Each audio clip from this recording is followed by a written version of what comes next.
right, welcome to Talking Investing. Today we are joined by Sue Ennis from Hut8. So Sue has been with us on the show before, and we're glad to have her back. So Sue, if you want to just take a minute and say hello and introduce yourself. Hey guys, I'm Sue, VP of Corp Dev for Hut8. We're one of the oldest and largest Bitcoin miners and now data centers in North America. It's been a wild couple weeks in crypto, as we all know, so excited to get into it today with you. All right, I got questions. I have a lot of questions that I get asked about Hut8. Obviously, you know, people are a little nervous right now just in general. I'm a little bit more optimistic than most, but there's a lot of, this has been a tough run. So you guys, it looks like, kind of set up for this a while Yeah, back. Yeah, absolutely. So one of the reasons why we focus on the importance of being one of the oldest miners in this industry is the fact that we've been around since late 2017, early 2018 is when we actually first went public. So this is not our first bear market. This is not our first rodeo. And we learned a lot from the last bear market in terms of the importance of taking a balance sheet first approach to everything that you do. So in the most recent bull market, a lot of people were wondering, well, hey, why aren't you paying peak bull market prices for equipment that we actually bought in the last bear market at $20 to $30 a terahash? Some of our competitors were paying $90 to $120 per terahash in the spring of 2021 bull market. And the reason is if the asset class turns sideways, if the value of that equipment goes from $90 a terahash down to what we're seeing right now, which is $19 a terahash, that's an extraordinary write down that you have to take on your balance sheet. You erode shareholder value. And that's just not something that we wanted to do. We want to make sure that we have an incredibly resilient business that's positioned to capture upside, regardless of which direction Bitcoin takes. Well, and we've seen, I mean, not only is it a big write-off, but it's an actual loss of cash and money. And a lot of your peers, unfortunately, have gotten to the point where they've either had to give back some of these machines as collateral. And so you guys slowed down. I know for me on my channel, I get a lot of, I won't say I took heat, but people were asking me questions like, how come Hut8 isn't, increasing their exahash, and they didn't do what they said they were going to do. But did you guys see this coming early? Because it looks like you're going to get to about 3.5 exahash, and then there's another little situation on the side there. But that's what you guys decided publicly maybe 3 or 4 or 5 months ago. Yeah. So we certainly did see a lot of frothy bull market behavior that reminded us a lot of what started happening in 2018, right before the asset crashed.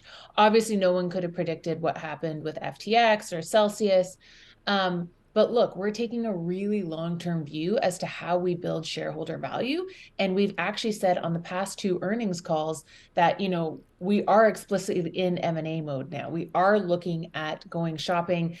We've actually been looking at assets since the summer, even guess you could say late spring, but we were still seeing quite a bit of premiums in this space, and those premiums have certainly come down. Sellers have certainly become more rational. So, hope to update you as soon as possible, but this is why we set ourselves up so that we can continue to grow and execute thoughtfully in an M&A in a bear market via M&A.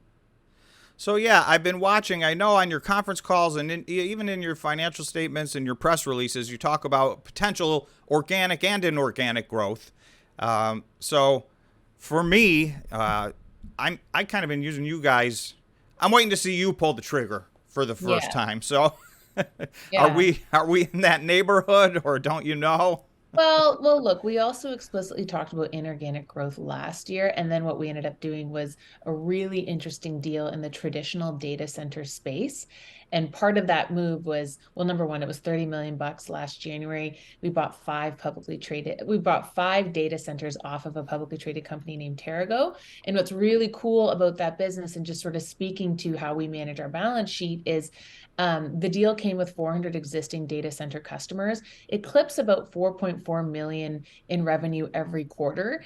And so, and that's another piece of our business that we're really looking to grow, because we do think that at the end of the day, Bitcoin mining is just another iteration of high performance compute and data infrastructure asset, which, I'm sure your investors already know.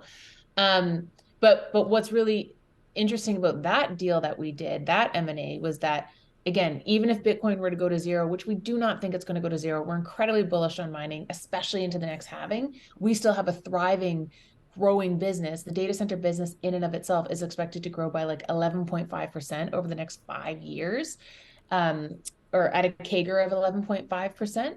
So yeah, but now I think what's on our radar this time around at this point in the market is certainly looking at, where can we grow our mining footprint, because we are very bullish on Bitcoin mining leading into the next halving. Okay, so yeah, you mentioned your high performance computing centers.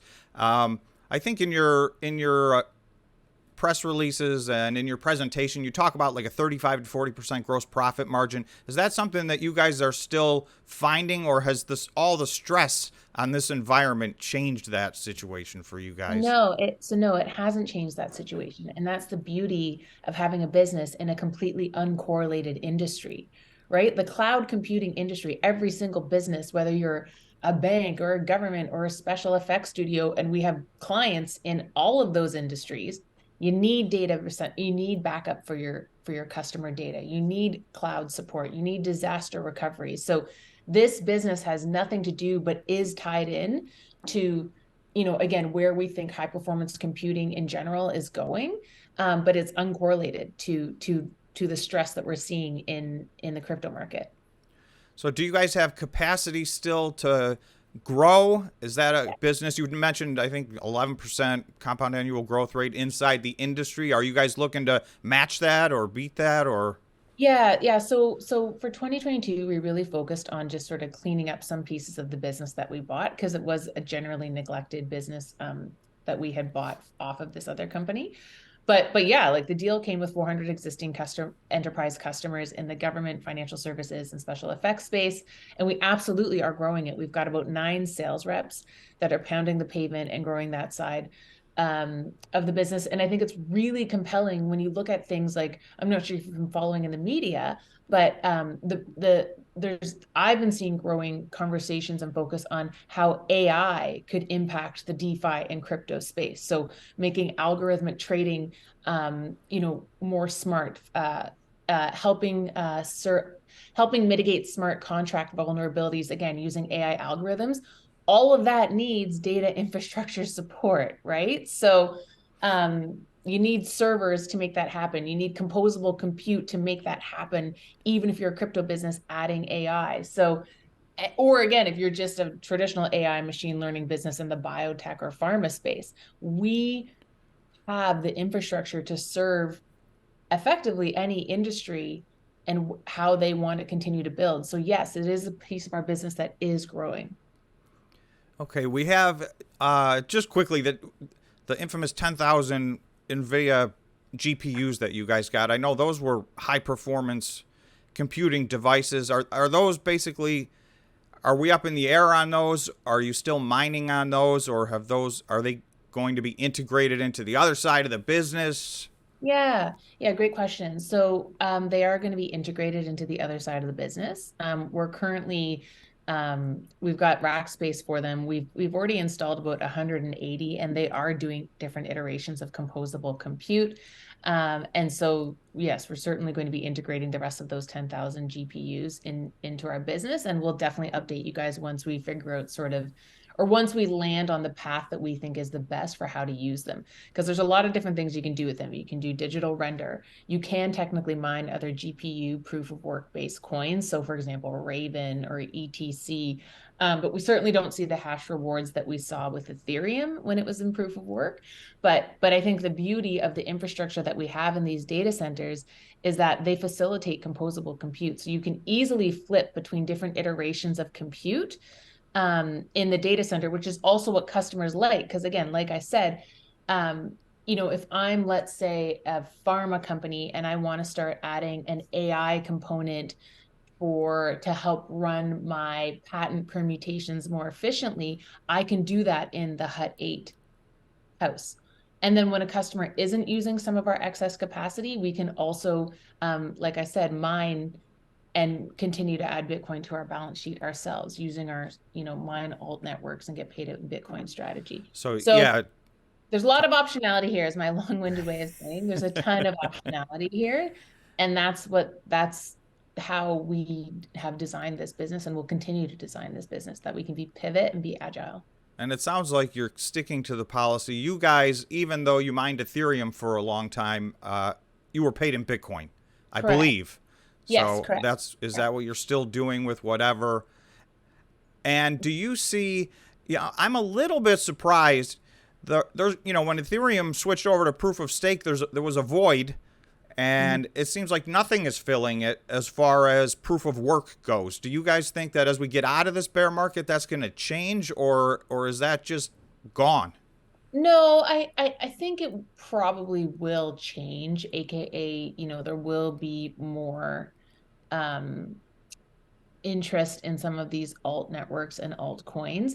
I know, for example, from an institutional level, there have been record high outflows from altcoin networks, at least from on the investment side.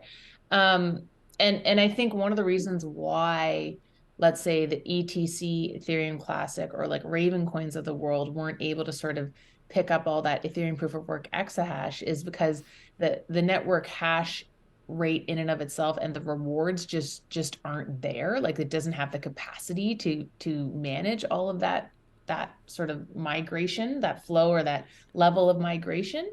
But look, anything can happen in a bull market, as we've seen. So yeah. All right. Let me switch gears for just a second. I get a couple of questions continuously. The first thing is I want to let you know that I always get requests for you to come on the channel. So I just want to take a second and thank you for coming back on. Your highly requested Always happy guest. to be here. Yeah. So yeah, and then you guys, as you know, you have some stuff going on right now. So I'm just Mhm. there's a couple of key questions I want to ask you, and you can answer them to whatever extent you can answer them. The first one I want to talk about is you guys talk about strength of balance sheet, and that is something that I have always talked about in regard to you guys on my channel. However, your assets, you have a big Bitcoin hodl, essentially. Yeah. That's been your philosophy, which I mean I view as a good thing. But one of the questions that keeps popping up is, where is the Bitcoin? Who's in custody? Is there a third party? Is there any counterparty risk? I know you guys used to do some make interest on that, and you undid all that. Mm-hmm. So where does that leave the actual Bitcoin? Yeah, so one of the benefits of having a tremendous stack, especially when we hit the bull market again, which we will, I think we're going to see it in probably Q3, Q4 of 2023, um, is that you can put your stack to work. There's a lot of really meaningful yield programs, and we were earning about 2 to 4% yield on fiat-based yield on about 2,000 of our Bitcoin. But we recalled that coin in May when we were actually on the road and we started to hear whispers about Terra Luna. So we recalled the whole thing. And yes, all of our coin is currently in cold storage. The way that it's set up is we have real-time view into our cold wallet. So at all times, we can see what's happening in that wallet slash nothing is happening in that wallet because it's in cold storage. But we've got a direct line of sight into um, and visibility into that balance. And again, yes, it is in cold storage. I just wanted to give you a chance to talk about that because it means nothing coming from me, and I know that because of the cascading. Now the latest and greatest is now FTX. There's Sure. a huge amount of FUD out there and concern, and then it went into Genesis and Gemini, and I think you guys actually used to do business with Genesis, if I'm correct, but And that's Gal, all been undone. yeah, yeah, that's all been undone, and it's tough, right? Like, again, a lot of these people are our friends. And but that's also why I think it's really important, at least especially for me in my role, to come on to great shows like yours and talk to people, because you guys just need information. It's your money, it's your investment. You need transparency and information, and that's really what we prioritize at Hut 8. So, yeah, I'm happy to chat with you guys anytime about these dynamics. It's just better to hear it coming from you. It's in your footnotes and it's in footnote 6, but there's a difference between reading one sentence in a footnote and hearing it from somebody who's in the know. So Yeah. I appreciate it. Obviously, the other big thing going on with you guys is in North Bay. So you've got a situation with, I'm going to say their name wrong, Validus Mm-hmm. Energy. Mm-hmm. So that's in limbo at this point. Is there any, I know you issued a press release and kind of Yeah. said where it's at. The questions that I've been getting, so again, and I'm just trying to give you an opportunity. This is the FUD that's coming at me nonstop. Sure. So I'm Sure. gonna, you're probably getting it times 100 anyway. But I'm hearing, I hear people ask me the question, oh, Hut 8's gonna lose a big lawsuit and it's gonna wreck their balance sheet. And so I don't know if you can shed some light on what's going on, because the way I understand it is actually you guys actually sued them for failure to So perform. so we were the first to issue a notice of default. Um, because as you know, some terms as per the contractual agreement that were signed in 2021 just did not come to fruition. So look, there's obviously only so much I can say Right. legally. Yes, but I can certainly tell you, I can tell you guys that we are really hoping to resolve this, ideally through mediation. We really do feel like we've got a path to potentially come to an agreement with Validus and have things go back to normal and go okay. So yeah, we're certainly focused on resolution in the spirit of getting back to business as usual and us coming to an agreement on how we're going to move forward. So that's plan A. You guys would prefer to, you're set, you're doing Absolutely. what you're doing. You'd prefer to just get back to a cooperative relationship Sure. and move forward from there. Yeah, and sometimes again, Validus is a great company. Like again, we've got a we chose them for a reason. Again, because we believed in the ability for the two of us to do some really meaningful things in the market together. And as with any relationship, sometimes things go not as planned. And so yes, we have a formal legal structure that we're going to try and make this resolution or find a resolution within a more formalized process. But yeah, the plan, I mean, ideally what we really do hope for is an outcome that satisfies both parties. So in the event that doesn't happen and you've got, there must be a plan B. For sure. Yeah, So, there's absolutely a plan B. And as we mentioned, it's M&A. Like that's certainly part of our thinking around M&A. And again, I cannot stress that we are very bullish on Bitcoin, especially mining as much and having as much on the balance sheet leading into the next halving, which is not that long far away, May 2024.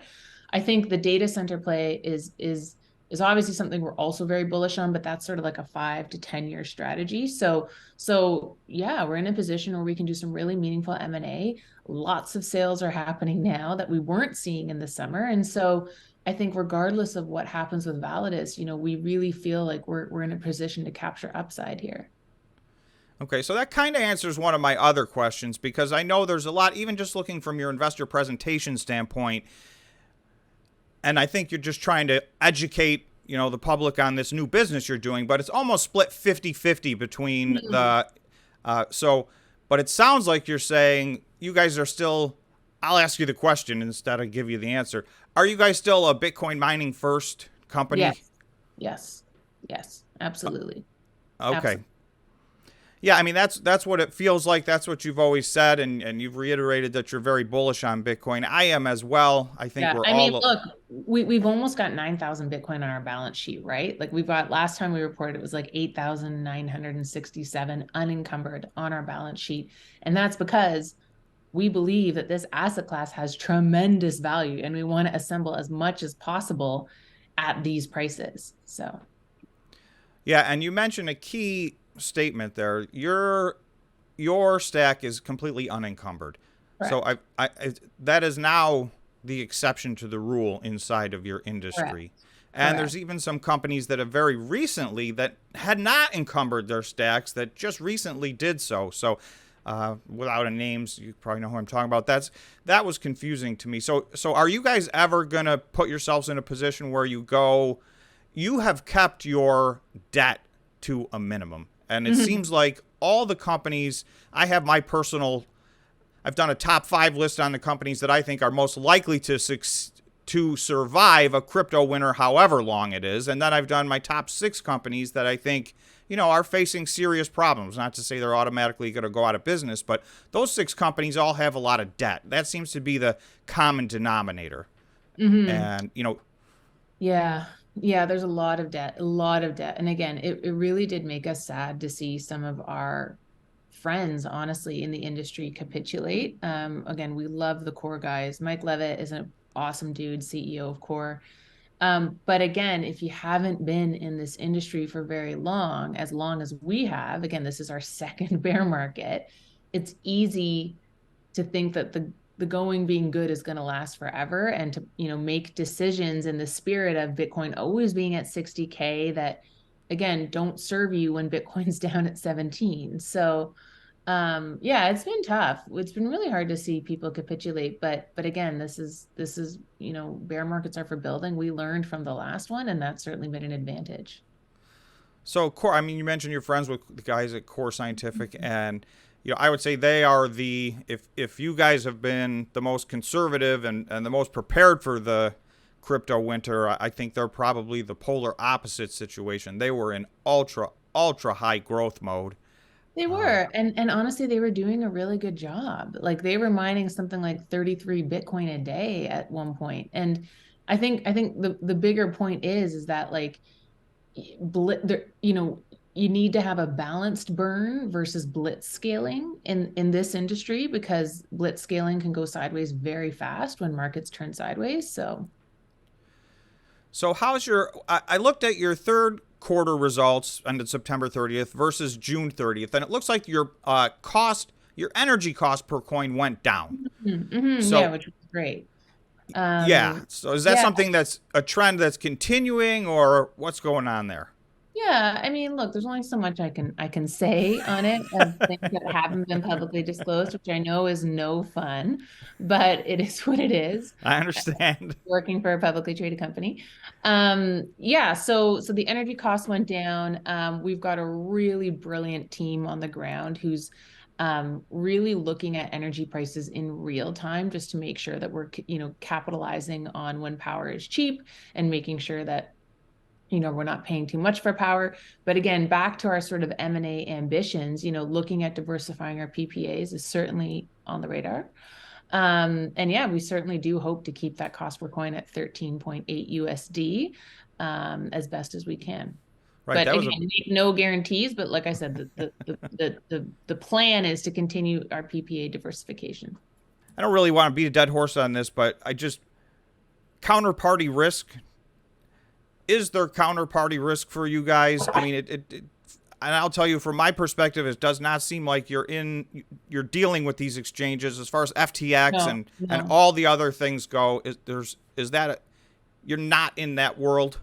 We have no exposure to that world. We were not dealing with FTX or BlockFi or Voyager, or, I mean, name whatever else exchange is under pressure right now. No, we have no exposure to any of those platforms. All right, so that's key. I mean, that's encouraging. Mm-hmm. So I just always like to end on, is there anything else that I haven't touched on that you want to let everybody know about Hut 8 and what's going on? Yeah, I think, look, at the end of the day, 2022 is a really tough year for all of us, but we feel really good about 2023, and we're really pumped to keep you guys up to date as soon as we can legally talk about some of the plans that we have, and just, yeah, stay tuned. All right. Well, thank you for coming on. And I know it's hard when you're in the middle of legal situations and you can only answer what you can answer. But I appreciate you coming on and just shedding whatever light you can on the subject. So hopefully And sooner than later. also, if anyone wants to get in touch with me, I'm at Big Suey, at BIGSUEY on Twitter, and I'm very responsive to DMs as well if you guys have any other follow-up questions. And obviously happy to be on any other time. And I can vouch for the fact that Sue is two things. I think you're you're the hardest working person in cryptocurrency, and you're amazing at respond time. So It's important. It's important. You guys are owners in this business with us, right? So, anyways, thank you so much for having me on. I really appreciate it. all right, thanks a lot, Sue. We'll see you the next time. Okay, bye.